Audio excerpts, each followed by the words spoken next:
अमावस्या के दिन प्रदोष काल में, प्रदोष के समय पर, प्रदोष काल में शाम के समय पर जाकर किसी भी नदी, तालाब, बावड़ी, कुआं, कहीं ना कहीं जो आपके पास में हो, वहां पर एक घी का दिया, बत्ती का मुंह दक्षिण की ओर कर कर अवश्य जला कर जाना। सारे पितृदोष समाप्त हो जाएगा, सारा पितृदोष समाप्त। अमावस्या के दिन किसी भी जलाशय के पास में, नदी, तालाब, बावड़ी, कुआं, जो आपके शहर में, आपके गांव में, आपके नगर में हो, वहां जाकर लगा दे। अगर नदी, तालाब, बावड़ी, कुआं नहीं है तो पीपल का वृक्ष हो या बेलपत्री का वृक्ष हो या बट का वृक्ष हो, उसके नीचे लगा दो प्रदोष काल में। पर अमावस्या के दिन लगाएं जरूर। क्यों?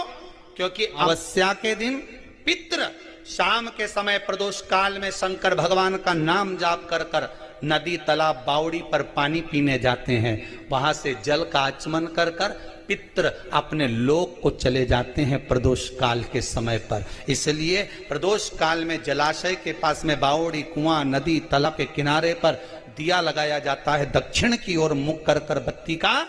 तो पितृ आशीर्वाद देते हुए जाते हैं कि फलो फूलो, आगे बढ़ो, उन्नति करो, तरक्की करो। ये पितरों का आशीर्वाद रहता है, पितरों का वर रहता है। आप देंगे उसको मिलेगा। पितृदोष है, ये आपको कैसे मालूम पड़ेगा?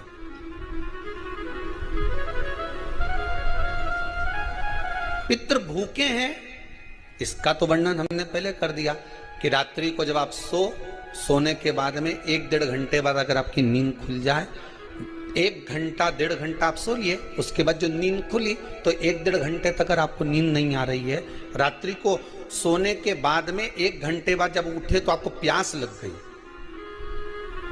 भूख लगने लगी, प्यास लगने लगी कि मेरे को पानी पीना पड़ेगा, घबराहट हो रही, पानी पीना पड़ेगा। 1-1.5 घंटे सोने के बाद अचानक नींद खुले और आपको प्यास लगे, समझ लेना आपके पितृ भूखे हैं और प्यास है।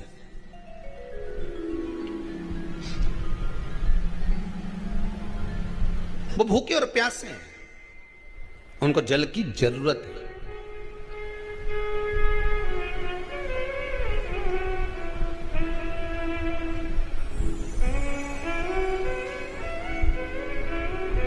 किसी भी नदी में, सरोवर में, कुंड में, बावड़ी में, तालाब में, आप तीर्थ में जाकर जब स्नान करते हैं तो स्नान करने के बाद एक काम का नियम बना लो कि अपने हाथ की अंजलि में जल लेकर अपने पूर्वजों को देना।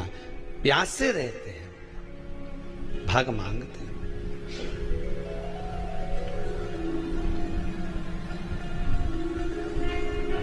भाग प्राप्त करना। 3 वृक्ष पितरों के तुल्य हैं। पहला पीपल, दूसरा बट वृक्ष, तीसरा बेलपत्र का वृक्ष। ये पितरों के तुल्य हैं। अगर आपको रात्रि में नींद नहीं आ रही है, ऐसा लगता है कि रात्रि को 1 घंटा 1.5 घंटा सोने के बाद कुछ गलत गलत विचार आने लगते हैं, नींद सुबह 3 बजे तक, 4 बजे तक नहीं आती, 4 बजे के बाद फिर नींद आती है, तो एक प्रैक्टिकल जरूर कर कर देखना। एक प्रैक्टिकल करने में क्या जाता है? प्रयास करने में क्या कुछ जाता है क्या? प्रैक्टिकल कर कर देखना कि कहीं सीवर वाला महाराज झूठ तो नहीं बोल रहा। तो प्रैक्टिकल करने में कुछ नहीं जाए। 1 लोटा पानी लो, उसमें थोड़ा सा कच्चा दूध डाल लीजिए, बेलपत्री का पेड़ या पीपल का पेड़ या बट का पेड़, इन पेड़ के नीचे ले जाकर उस दूध को दोपहर में सुबह 10 बजे से लेकर 12 बजे के बीच में ले जाकर चढ़ा दीजिए। रात्रि को फिर ना आपको प्यास लगेगी, ना भूख लगेगी, नींद एक बार लगी तो सुबह ही खुलेगी। प्रैक्टिकल करने में क्या जाता है? पानी डालने में तुम्हारा कुछ जाएगा? अरे बोलो तो सरी, हमें 10 रुपया का दूध जरूर उसमें, और तुम इतनी चतुर हो, इतना सारा दूध थोड़ी डालोगी, तो 2 चिल्ला डालोगे। कहाँ तुम इतना डालने वाली हो है?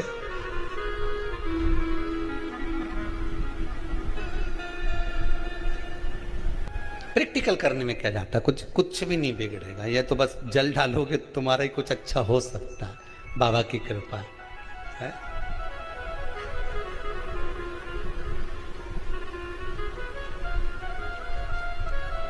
तीन वृक्ष पितरों के तुल्य हैं। पहला जम के बोलिए पीपल, दूसरा बट वृक्ष, तीसरा बेलपत्री का वृक्ष। तीन पीपल के वृक्ष में 52,000 ब्राह्मण एक साथ निवास करते हैं, इसलिए पितृतुल्य है। बट वृक्ष ब्रह्मा जी के मस्तक से बना, इसलिए पितृतुल्य है। और बेलपत्री का वृक्ष माता पार्वती जी के अश्रु से बना। जब आंसू गिरे थे माता जगत जननी जगदम्बा पार्वती के, उस समय पर पितृलोक में हलचल उत्पन्न हो गई थी। हमारी नातिन की आंख में आंसू कैसे आ गए?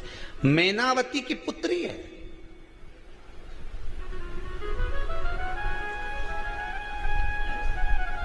पितरों की नातिन, इसकी अश्रु कैसे गिर गए?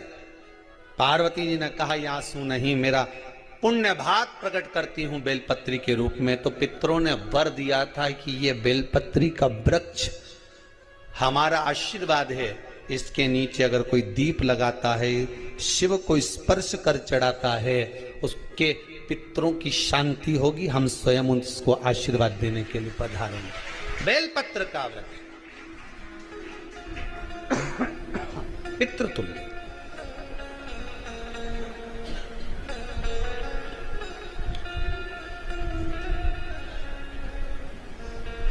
तो रात्रि को अगर भूख लग रही है, प्यास लग रही है, तो पितृदोष है। दूसरा पितृदोष का लक्षण बताया, घर में कोई शुभ कार्य ना हो, वंश की वृद्धि ना हो। 1 रुपये कमाओ, 1.25 रुपये खर्च हो रहे हैं, पैसा 10 जगह से कमाई आ रही है पर घर में टिक नहीं पा रही है, आया गया, पितृदोष।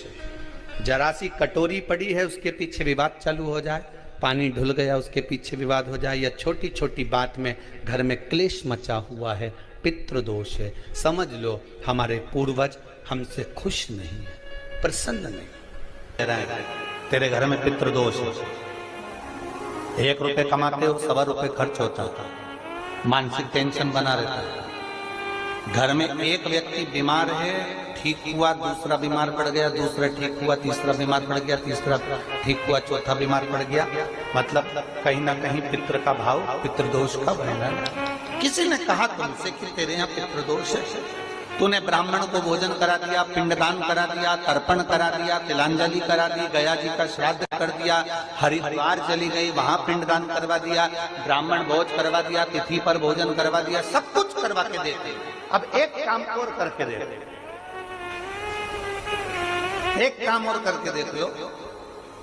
जब तुम घर में भगवान शंकर की आरती, तुम्हारे घर में शंकर जी का शिवलिंग है, भले काय का भी हो, छोटा सा, भले सियोर का कंकर शंकर हो, नर्मदा का कंकर हो, चाहे शंकर पारक के हो, पीतल के हो, स्टील के हो, लकड़ी के हो, जिसके भी हो, लोहे के हो, पाषाण के हो, जिसके भी हो, शंकर का शिवलिंग अगर हमारे घर में है और आप रोज प्रतिदिन भगवान की आरती करते हो, प्रतिदिन, और आपको लग रहा है कि मेरे यहाँ तकलीफ चल रही है, ये ठीक ही नहीं हो रही, लगभग 1.5 महीना आप कम से कम 45 दिन, 1.5 महीने के करीब में ऐसा प्रयास करना कि भगवान की आरती, शिवलिंग, शंकर भगवान के शिवलिंग की आरती करने के बाद उस दिए को भगवान के सामने मत रखो, उस दिए को उठाकर जहां तुम पानी का मटका रखते हो, हंडा रखते हो, जिससे तुम पानी पीते हो, तुम्हारे रसोई घर में जो पानी का मटका, हंडा, बाल्टी, आरओ का पानी जिस मटके में गिरता है, हंडे में गिरता है, जिसको हमारे पितरों का स्थान कहते हैं, उस स्थान पर, उस मटके के पास में, हंडे के पास में, उस बाल्टी के पास में, जहाँ रसोई घर में पानी रखते हो, उस रसोई घर में पानी जहाँ रखते हो, उसके पास में उस दिए को भगवान के सामने नहीं रखना। आरती उतारने के बाद उस दिए को ले जाके सीधे परिंडे के पास में, उस हंडे के पास में, मटके के पास में उसको रखो। केवल 1.5 महीना कर देखना। 1.5 महीने के बाद तुम्हें मालूम पड़ेगा कि हम वापिस उन्नति की सीढ़ी पर चलना प्रारंभ कर दिए, हमें फल मिलना चाहिए। अब तुम्हें ना कहीं जाना है, ना कहीं आना है, ना कोई खर्चा है। खर्चा है क्या?